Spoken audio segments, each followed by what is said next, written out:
dia, boa tarde, boa noite, dependendo do horário que você esteja assistindo a este vídeo.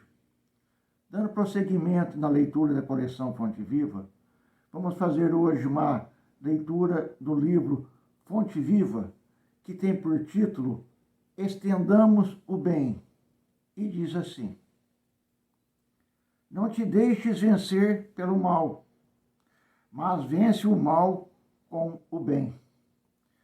Paulo, Romanos 12, 21.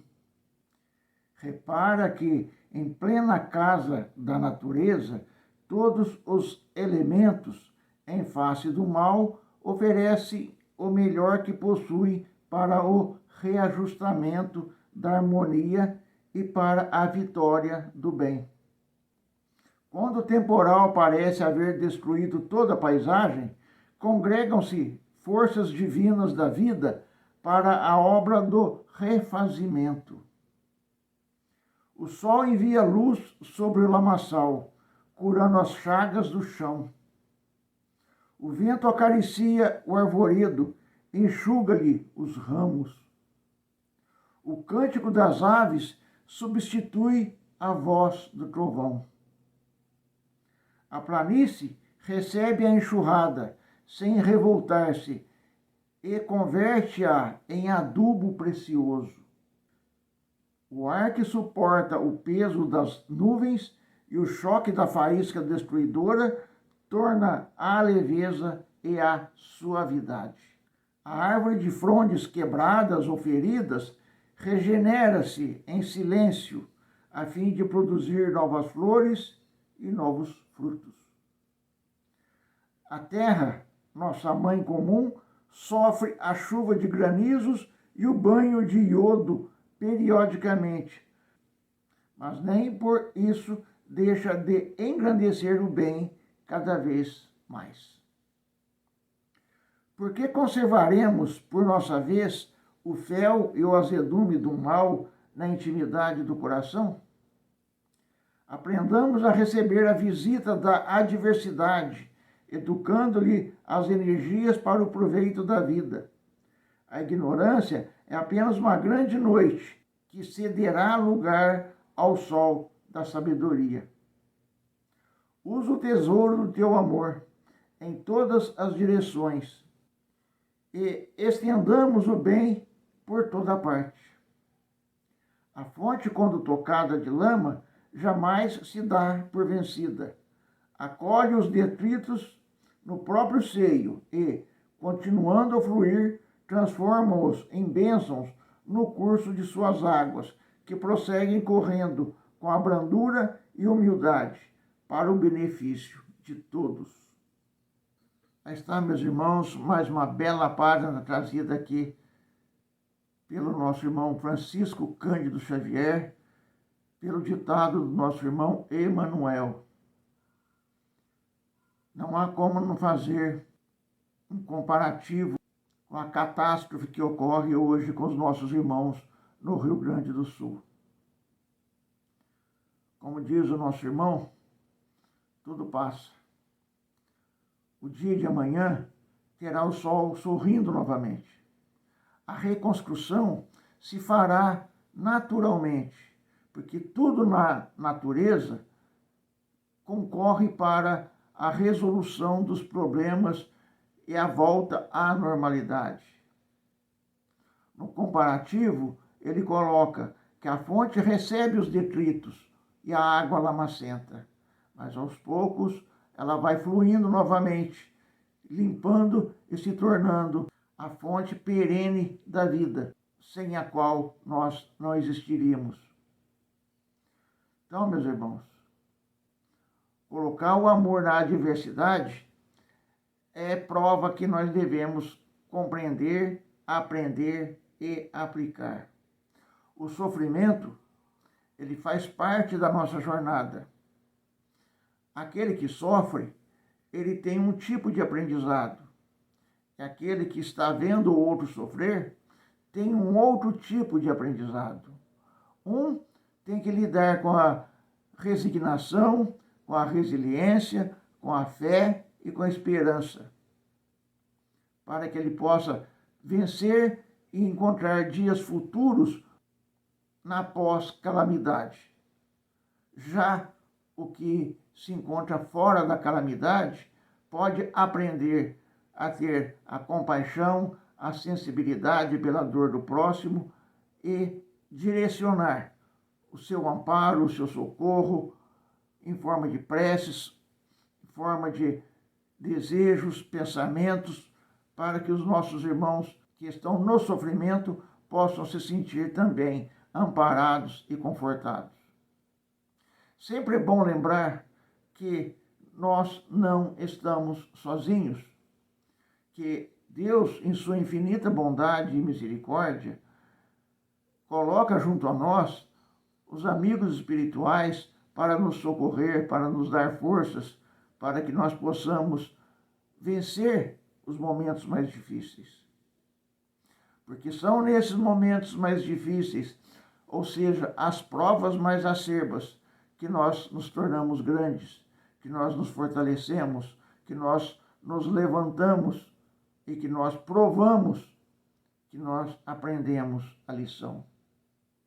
Nós aqui estamos vivendo um aprendizado, um momento de aprendizado, de conhecimento, de experiências, mas não só o aprendizado intelectual, acadêmico, mas o aprendizado psicológico sobre nós mesmos. O que nós sentimos é aquilo que nós professamos para o lado de fora. Ninguém dá o que não tem. Se nós temos bondade no coração, nós podemos dar bondade. Se nós não temos bondade, por certo, nós não teremos como dar bondade. Assim, é necessário que nós aprendamos a convergir no sentido do amor, no sentido da vida, no sentido da construção, no sentido da paz, no sentido da harmonia. Porque sem isso, nós estaremos estagnados, como a água parada, que não vai a lugar nenhum e acaba por se tornar putrefata. Não é esse o nosso destino. Nosso destino é como a fonte, que apesar das dificuldades, apesar das dores, apesar dos transtornos, apesar das perdas, nós devemos seguir em frente.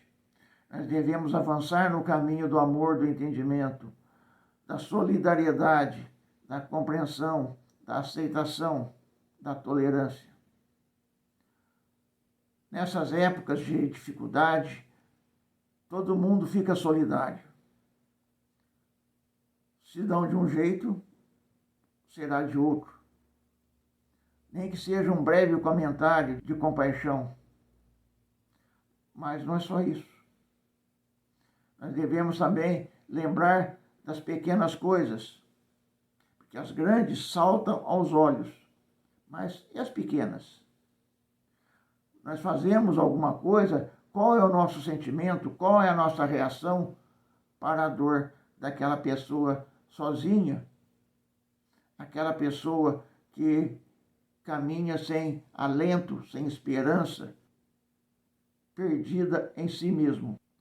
Então, meus irmãos, amar o próximo significa estarmos sempre prontos a estender o bem, a doar aquilo que nós temos. E muitas vezes, quando a gente fala em doar, as pessoas logo pensam num prato de comida, num pacote de macarrão. É importante, claro que é, mas não é isso. O importante é o que move essa intenção, o que faz com que essa intenção seja realizada. Ou seja, que sentimento que moveu essa ação? Esse é o importante, porque aquilo que move o pequeno, move o grande. A mesma engrenagem que gira a máquina pequena, faz a máquina grande girar. Assim, se nós tivermos consciência do porquê nós fazemos o bem, porque, como eu disse, o bem ele é importante em qualquer circunstância. Mas aqui eu já estou falando do nosso íntimo, porque, em verdade, são as oportunidades transformadoras que vão nos colocar num patamar acima. Assim, que possamos olhar os que sofrem, mas que possamos também olhar dentro de nós e vermos se esse mesmo sentimento que move nos momentos catastróficos é o mesmo sentimento que move na individualidade daquele irmão que passa solitário. O amor, ele deve ser expansivo e estendido para todos os lados. Onde quer que nós estejamos, nós devemos ser compreensivos para que possamos olhar com os olhos de ver, não os olhos do desejo, não os olhos da ganância, não os olhos do status social, da posição social, mas os olhos da fraternidade, os olhos do amor ao próximo. Que as bênçãos de Deus, nosso Pai, nos ilumine, nos fortaleça, para que nós possamos vencer nos momentos mais difíceis. Que possamos ser solidários àqueles que sofrem verdadeiramente, genuinamente, porque sem isso será a coisa da boca para fora. Então, meus irmãos, unamo-nos na dor do nosso próximo, seja na grande catástrofe, seja naquela pessoa solitária que sofre sozinha em silêncio. Que as bênçãos de Deus, nosso Pai, de Jesus, nosso Mestre, nos abençoe hoje e sempre. Que assim seja.